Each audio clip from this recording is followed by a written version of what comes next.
Hey everybody, my name is Shishir Kulkarni and I recently appeared for CELPIP exam on July 16th and I just wanted to share my experiences with you. My responses would be broken up into four sections. First, the details of the examination. I'm pretty sure most of you know, but I'll just try to highlight the key points that I can share. Secondly, my score. Thirdly, the preparation or what materials or where did I look up my study materials, and lastly, the practice. So starting with the exam, for the exam, the students have to report 45 minutes before the exam. We have to carry an identity document, usually a passport. After they verify the passport, you are given a paper with your registration number and a pen. You cannot carry anything apart from this pen and paper and a water bottle. You have to keep rest of your stuff outside. Once you have to sign the paper, then they ask you for a photograph of your face as well as the signature that you have done on the page. This is the time that you can take a restroom break, and the invigilator or the examiner there will escort you to the restroom. Once the photo is taken and the signature is scanned, you are assigned a computer desk. Once you're inside and all the students are inside, a pin is given and then the exam starts. This is the pre-exam section. For me, in listening, what I observed is if you are a note taker and you take copious amounts of notes, one page will not be enough for you, and you will start searching for spaces on the page to take notes. Since everybody is listening and the headset is bigger than your usual headset, I recommend taking some time, a couple of minutes to get used to the headset. So after that, in the reading section, I don't pretty much recall my reading section, but it was pretty straightforward. In the writing section, this is where time can be saved in case you want to take a restroom break.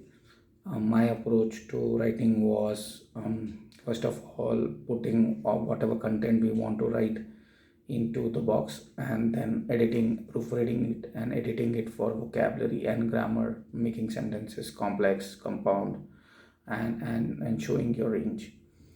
Thirdly, speaking. This section goes really fast. So the one thing which I noted, even though I practiced, is it doesn't give an exact timer. It shows you a progress bar which doesn't exactly tell you if how many seconds are left. So with more practice, I believe that thing can be overcome, but something that I was not prepared for. One more thing which I noticed is a lot of people go at different pace. So while you are on your writing, a lot of people might be on their speaking. So in order to focus on your own writing, you can again use your headset so that you are not disturbed the noise outside. One more thing from my listening is, in my listening I got two section of the discussion, the video discussion. So there were two sections. So I was not no, that surprised me. Wasn't something that I had seen in the previous practice exams. Coming to my result, I had a decent result. So I got 11 in listening, 12 in reading, and a 10 in writing and speaking. Regarding my learnings, mostly I did my learning from HL Education, and I want to thank Shan for that. Secondly, the resources at the local library helped me.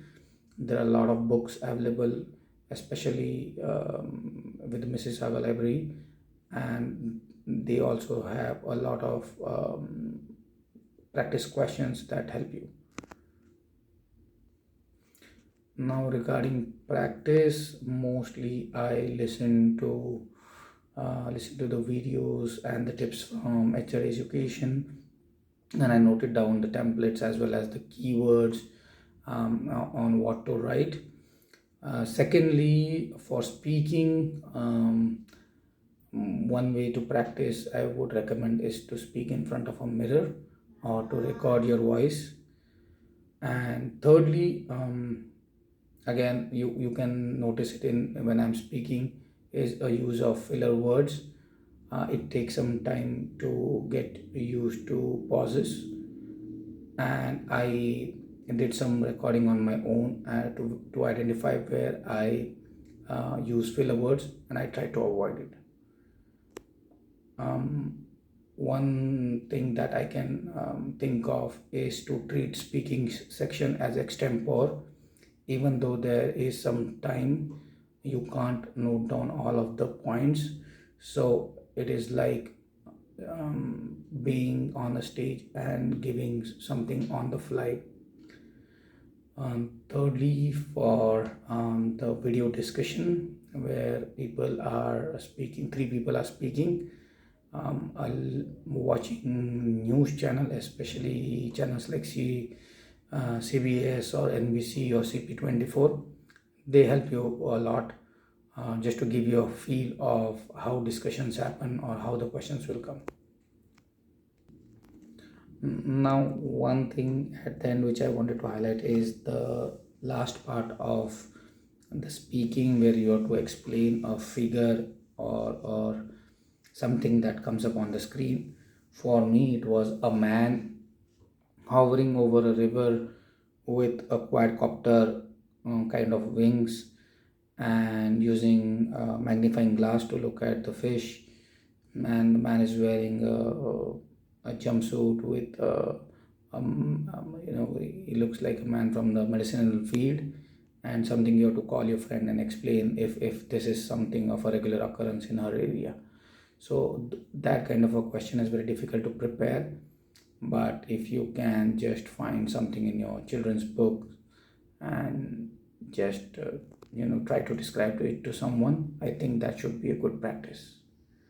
Thanks a lot for listening to me, and I hope this helps. Thank you.